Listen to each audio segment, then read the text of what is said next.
I'm always so fascinated by the Hunger Games every time I remember that the series exists. Specifically, its world building, and even more specifically, the games themselves. When I think about the games for more than a minute, I find myself struck by how brilliantly cruel and manipulative this entire institution is. How every facet of the games works to suppress the empathy and humanity of an entire society. Beginning the series with the 74th annual games, it's easy to wonder how the world got to this admittedly extreme point. So it's maybe not surprising that, from A Ballad of Songbirds and Snakes, we know that the games weren't always like this. That was one of my favorite things from watching the prequel. As the 10th games begin, there's worry in the capital. Viewership is falling. No one in the capital really wants to watch, and for good reason. These are the early games, devoid of any of the pomp and flair and pageantry that will later define them. These games are advertised for little more than they actually are. A public execution. And people aren't watching because the games are too cruel. Coriolanus didn't show those people anything they didn't already know. I don't need your help, Sejanus. That the tributes are human beings, just like us. That's why nobody wants to watch the games. And so, the capital is looking for a solution. Not to make them less cruel, of course, but to make that cruelty less real. A more rewarding viewing experience. So, by the time we see the 74th Hunger Games, we have a very different picture. The games have evolved into something elaborate. It's grotesque, and it's a phenomenon. The origin of the games is pretty standard authoritarian brutality. After a collective district rebellion, the capital installed the games as a show of their power, a warning to the districts to know their place. And what's more powerful than to not simply order the yearly execution of 11 children, but turn it into a national entertainment event? The concept alone is disturbing, and intentionally so. When she wrote the series, Suzanne Collins meant to comment on our desensitization to violence as she was flipping between TV channels. First a reality show, and then the Iraq War. And in their full iteration, the games are these ideas fused together. But the fully realized Hunger Games aren't just conceptually horrifying, they're a mass psychological manipulation of Panem society that rewires the hearts and minds of all its citizens. Every aspect of the games sows discord between its people at every possible level, and it makes people's own humanity and that of others worth very little. The games do this with the use of, broadly, two elements: competition and spectacle, which serve unique functions for every part of Panem's heavily stratified society. So, how do the games function for the districts? First, there's the reaping itself. The method for choosing tributes intentionally targets class. The premise for the games, in the first place, rests on the idea that, at the end of the day, even a peaceful person will attack someone else in order to survive. PETA even says as much. But the games also rely on people acting out of desperation outside of the arena. Desperation like, say, the conditions of poverty. By allowing people to enter their names more times in exchange for food, the reaping system incentivizes poorer people to be chosen. And why do this? This isn't just added cruelty for the sake of it, it's multiplying the odds that whoever is chosen will be someone who is already struggling and hungry, already in a lifelong survival mode. Someone who is less likely to want to challenge or have the tools to challenge the system that's oppressing them. Someone for whom kindness is too costly.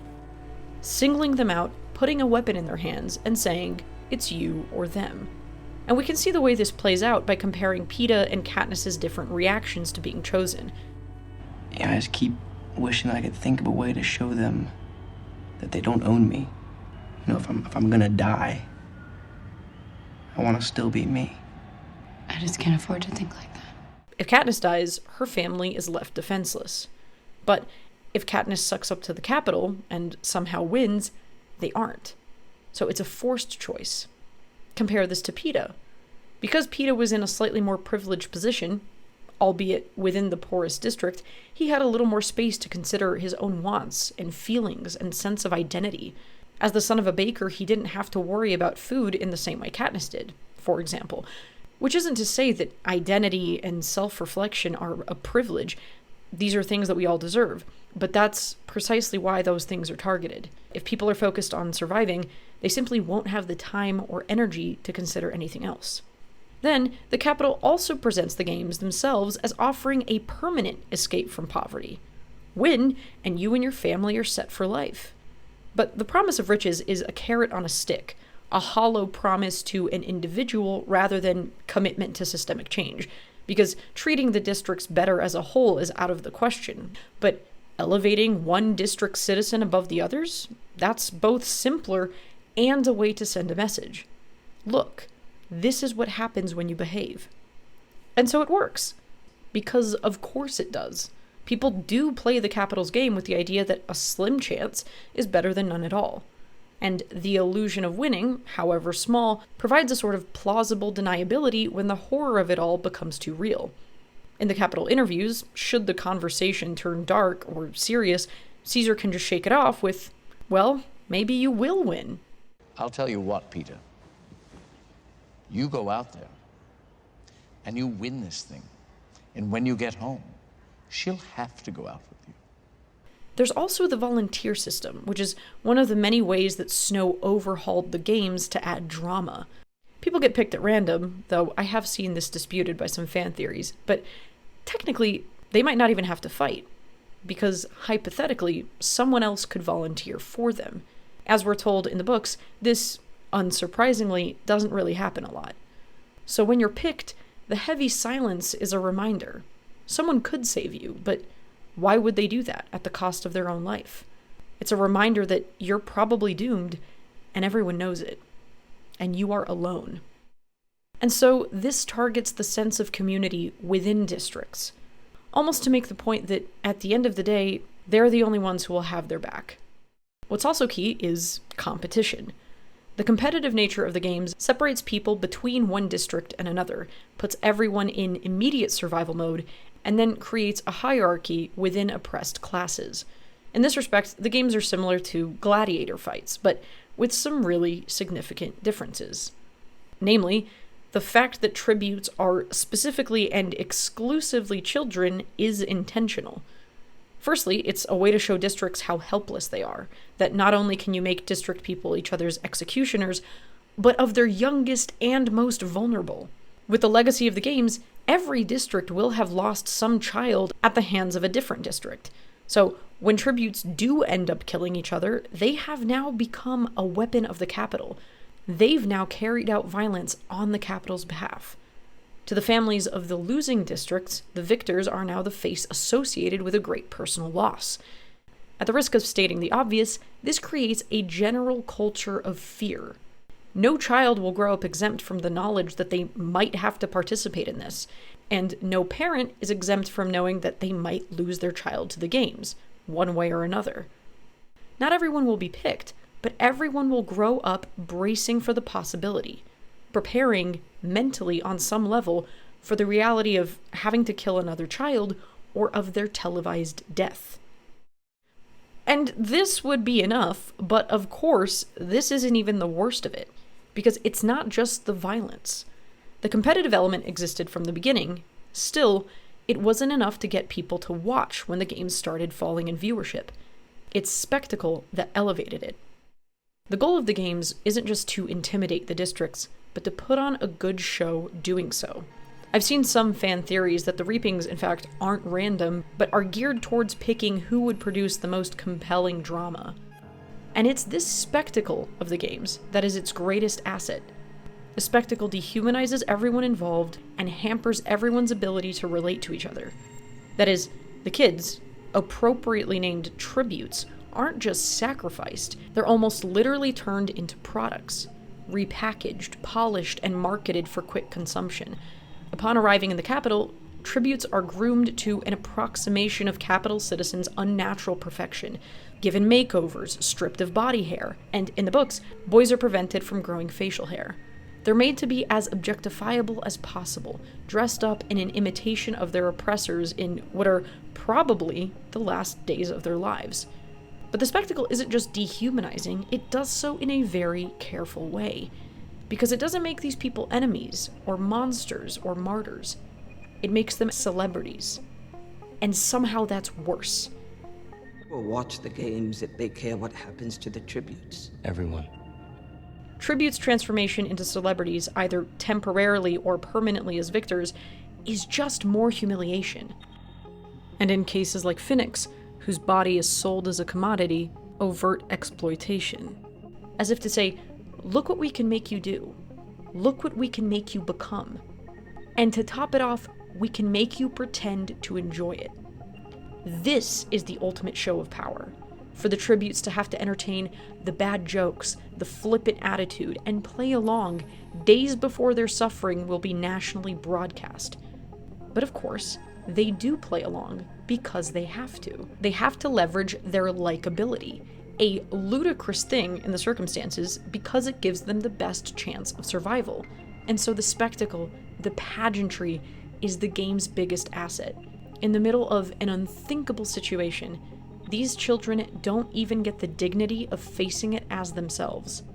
They're forced to put on a persona, to hold back what they actually feel, to not share their fear or recognize their competitors as human. Because you can't be likable if you're scared or if you're angry. If you honor your own humanity, you doom yourself. The lone victor, bathed in riches, would serve as a reminder of our generosity and our forgiveness. And all of this dehumanization is compounded by the insidious concept of victors. Victors are the ones who may have survived, but they certainly don't win. Any relief of having won is immediately sobered by the fact that it came at the expense of deaths of their peers, including someone from their home district that they may have known. And the person themselves is forever changed.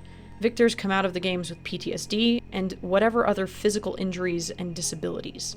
And now they've been made almost certainly killers, complicit now in the acts of the Capitol. But there's even more to it. Because they're not just severed from themselves, they're severed from everyone else. They think she's one of them.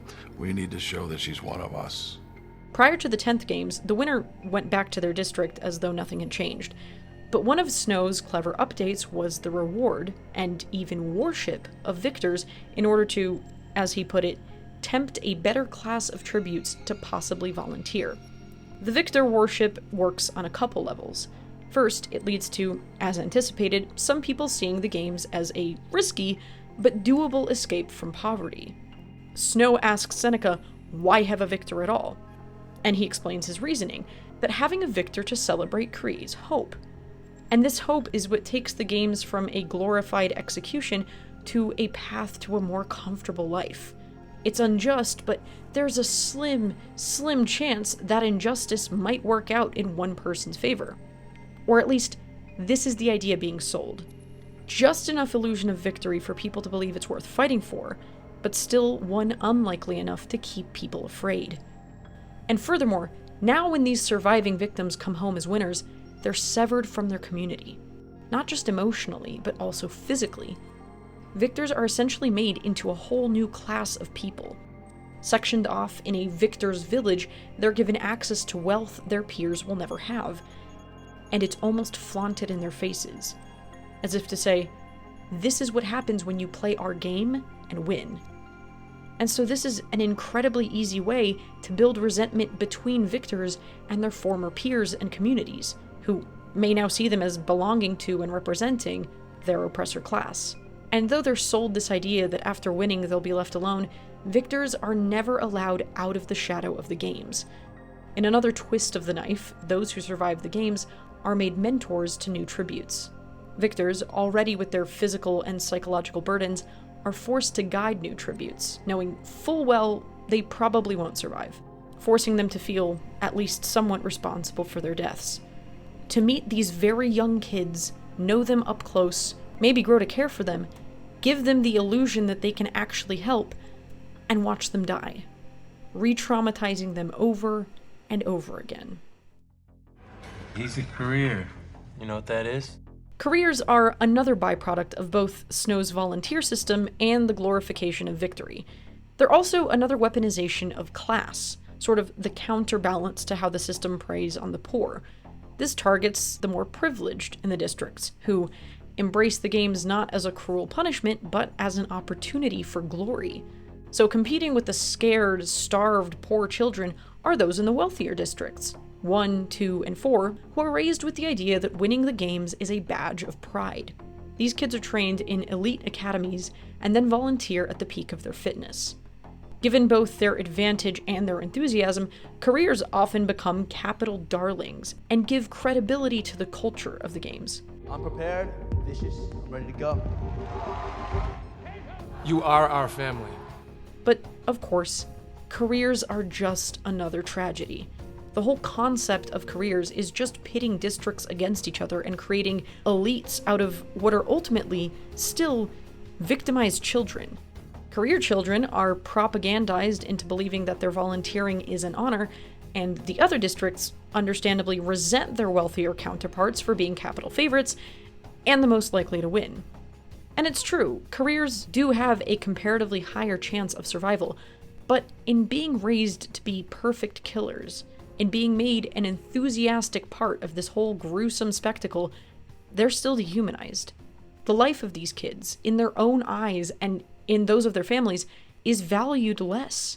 We get a harrowing reminder of this during Cato's death, as he realizes, Anyway, I always was, right? Because no matter how better off they are, they're still district, and the capital won't let them forget that. So that's the districts. For the other half of society, the games are serving a very different but equally insidious function.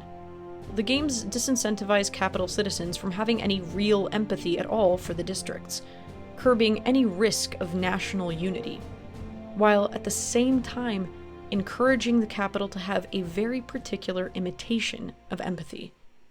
So, though it's not nearly on the same level as district children, the institution of the games dehumanizes capital citizens too. As A Ballad of Songbirds and Snakes makes clear, the games without viewership, enthusiastic viewership, mean very, very little. So it's advantageous not just to get citizens engaged, but to keep them engaged, long-term, generationally. Capital citizens are encouraged to become, in many ways, addicted to hyper-violent entertainment, which tracks completely for the kind of world they live in their hedonistic, overindulgent culture where all their needs are met to the point of overflow. Here. What's this? It's for when you're full. It makes you sick, so you can go on eating. Of course, entertainment would have to be equally extreme to get through to them. And so, as capital people become emotionally complicit in the games and desensitized to their violence, it suppresses their ability to empathize with others outside their class. And so, it disconnects them not just from others, but from their own humanity. And they become just another half of a psychologically exploitative machine. And this is encouraged in a really clever, manipulative way. The games require two seemingly opposing things. They want to dehumanize district tributes and numb their citizens to violence, and at the same time, the games also rely heavily on their viewers' emotional investment. If we need people to watch, we should be letting them get closer to the tributes before the games, to make the stakes personal. Who will watch the games if they care what happens to the tributes? But investment only in a particular way that threads the needle between emotional investment and care. Everyone. If they thought the tribute they cared about had a chance of winning. Because capital citizens need to be invested enough to watch, to place bets, to react to the emotional beats of this television show, but they can't care enough about the well-being of these kids to see the games themselves as an injustice. So the games thrive by nurturing a thin imitation of empathy, and they do so cleverly by masking the violence with this artifice of care. That's what's most insidious. They take the descendants of those ungrateful rebels and pamper them, idolize them, dress them up in their best clothes, feed them their best food. This twisted generosity is a way for the capital citizens to tell themselves, and often truly believe, that they're doing the tributes a favor. Effie is a perfect example of this. She represents the complicity of those in the capital who earnestly think their involvement is a kindness. I think it's one of the wonderful things about this opportunity, that even though you're here and even though it's just for a little while, you get to enjoy all of this. She's sincere. And that's the worst part. I find Caesar Flickerman's role in this especially intriguing. He is sickeningly bubbly, charming in an uncanny valley kind of way. That's so exciting!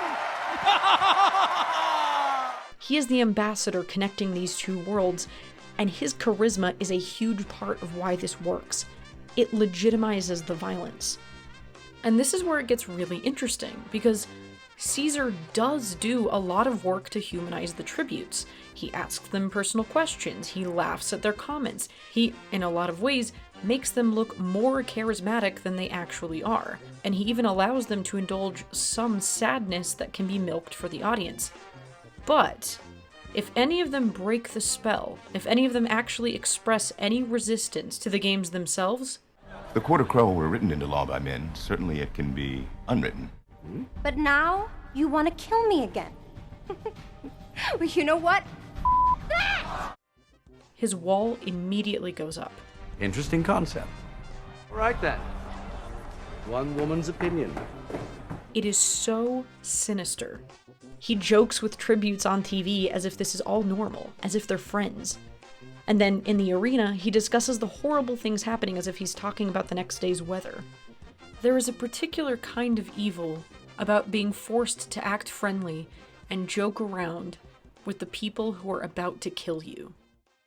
This is all based in massive cognitive dissonance, a dissonance that works by emphasizing the barrier between district and capital, making two parts of the same society as distinct as possible.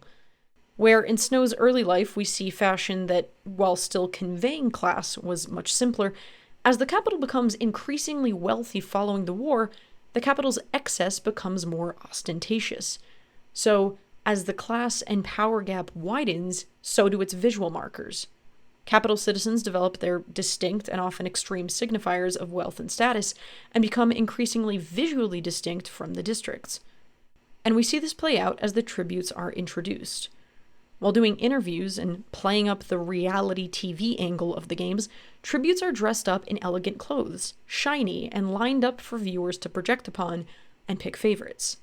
They look relatively familiar. But once in the arena, those visual signifiers are gone, and the tributes become other again. You really want to know how to stay alive? You get people to like you.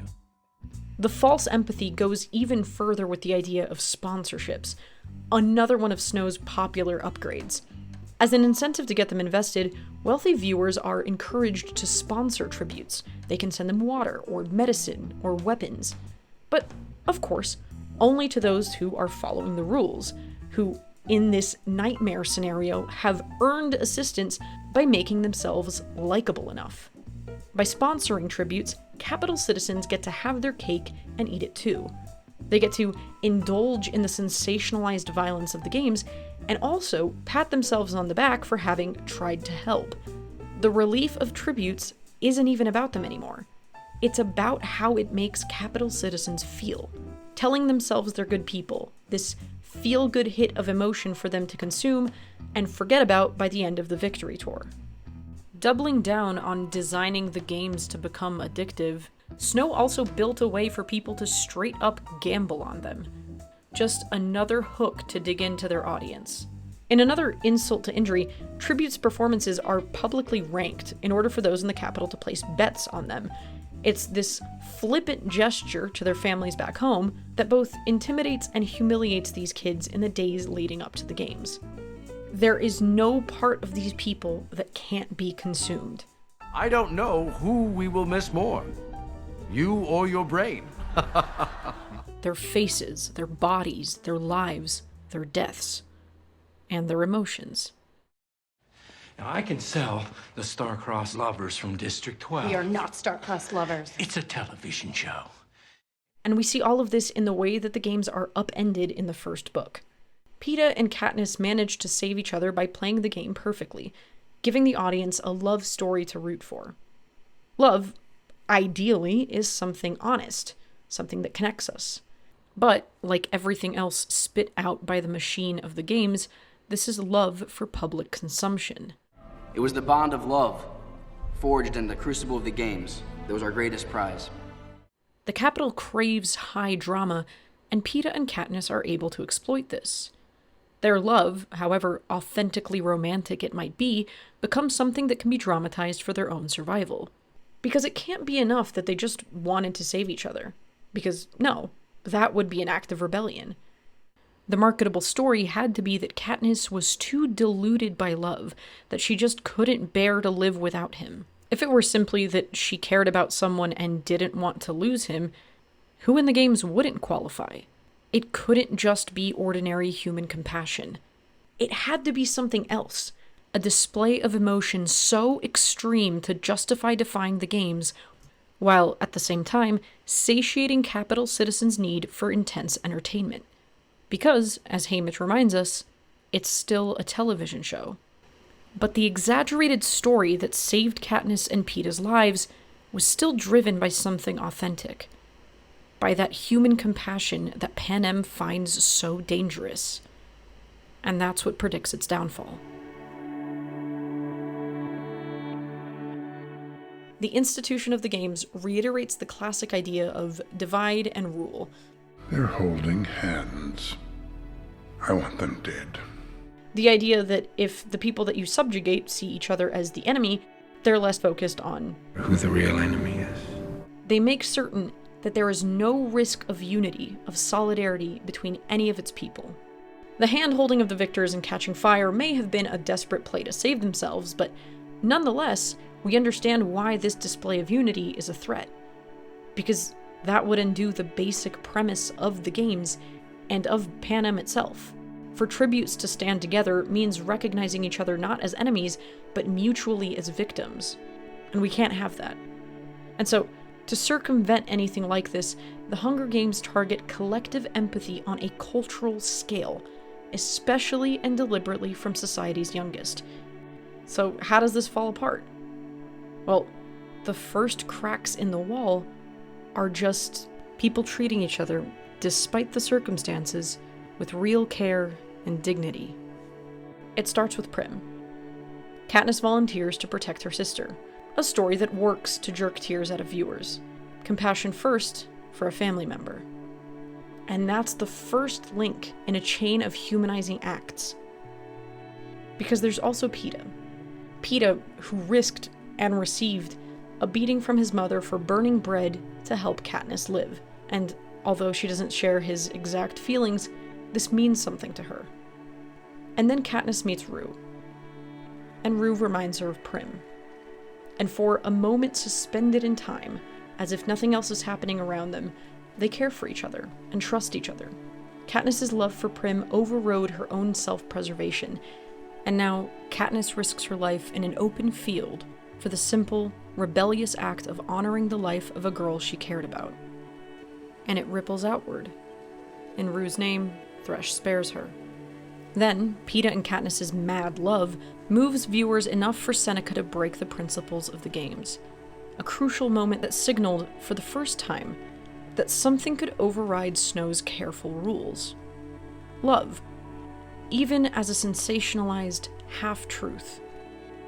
Then, Peeta gives away part of his winnings to the families of the other tributes, and with the social power that they have as victors, he and Katniss continue to break protocol, at great risk, to honor all the other children who died, allowing them to live.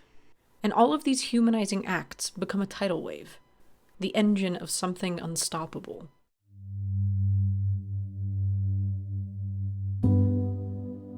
With all the abject horror of the games, I've often found myself wondering, how did this not happen sooner? How did this system not collapse? And, well, to a degree, the system was fragile. Its power was already shaky by the 10th games, and even rebooted, it does fully collapse within 75 years. The games started and ended within Snow's lifetime. And the way they do certainly wasn't easy, but the driving force is simple. The games and the social system around them is engineered to make solidarity and connection as costly as possible. The reason this works is because empathy is a muscle. A certain amount of power and privilege literally reduces your ability for compassion, According to some psychological studies, including by Professor Paul Piff at UC Irvine, at least in lab settings, wealthy people are less likely than poor ones to relate to the suffering of others. But if empathy is a muscle that can be weakened, it reasons that it can also be strengthened. And that's what we see here. Despite concentrated efforts to suppress it, the compassion of this society is never erased completely. After a life under the Capitol's thumb, and even after experiencing everything she did in the arena, Lucy Gray still says, I think there's natural goodness born into us all. I don't think what she's referring to is just a moral good to evil scale. I think the goodness she's talking about is the recognition of ourselves in the other. You could be me. I could be you. The thing that motivates, as Chidi puts it, our innate desire to treat each other with dignity. What are the Hunger Games for? While the games were a show of power and control over the districts, they also were making manipulative claims about human nature. We see this most explicitly in A Ballad of Songbirds and Snakes through Gaul, Snow, and Lucy Gray. Gaul says, What happened in there, that's humanity undressed. See how quickly civilization disappears? All your fine manners, education, background stripped away in the blink of an eye, leaving a boy with a club who beats another boy to death to stay alive. That's mankind in its natural state. Are we really all as bad as that? I would say yes, absolutely. But it's a matter of personal opinion. What do you think? I think I wouldn't have beaten anyone to death if you hadn't stuck me in that arena, he retorted. You can blame it on the circumstances, the environment, but you made the choices you made, no one else. Gaul claims that the games merely revealed the truth about human nature, the truth that no one, including children, is really innocent.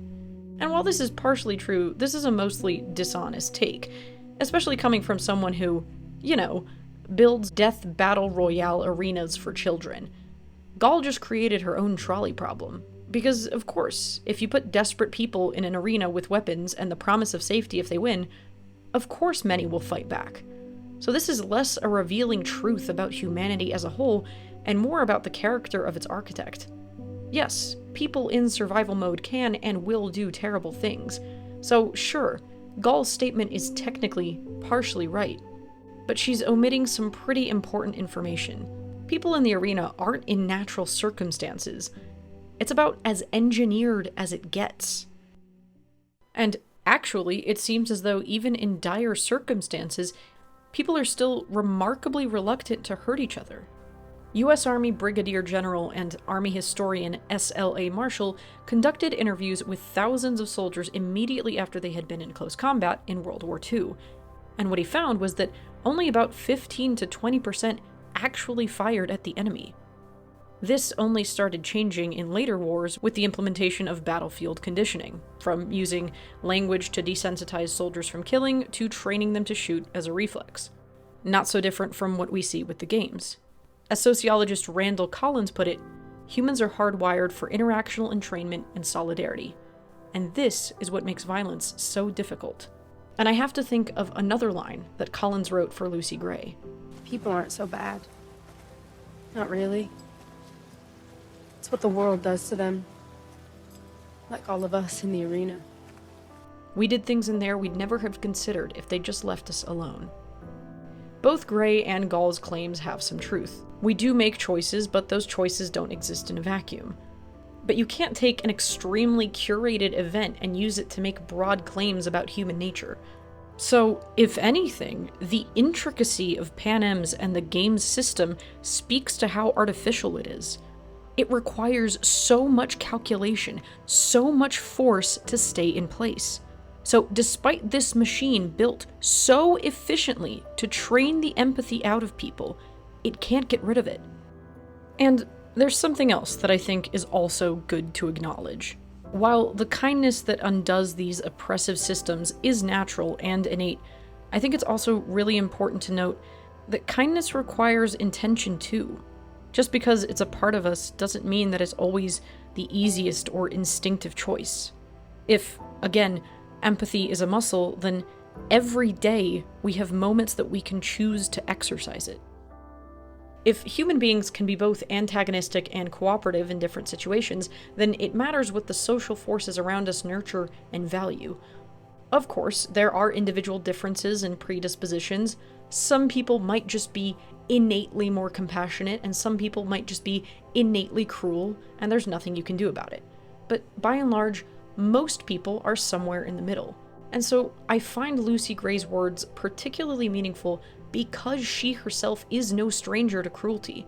She's seen it as a minority within the worst treated district, and now she's been a part of it in the games. She's been a victim of the worst of what people can do to each other. And yet, at the end of all of this, it's still her who delivers the hopeful line. What prompted me to write this piece was wanting to highlight how calculated the game's cruelty was. But as I worked through this, what continues to strike me the most is how innately hopeful this story is.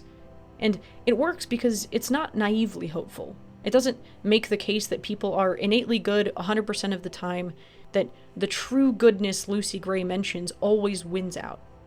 The Hunger Games works as a story because it's so unflinching in how it portrays both elaborate and ordinary cruelty, and it still manages to say, this is not the essence of what people are. I admire the series for that. It's a delicate thing to thread, right? Too brutal and it's just cynical grimdark. Too optimistic and it can feel idealistic or naive. But in the same way that the Hunger Games doesn't shy away from the terrible things people can do to each other, it's very clear about the opposite, too.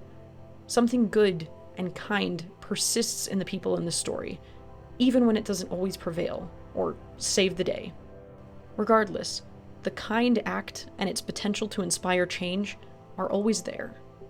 And if people in these extraordinary circumstances can choose it, then those of us with our much more ordinary lives certainly can too.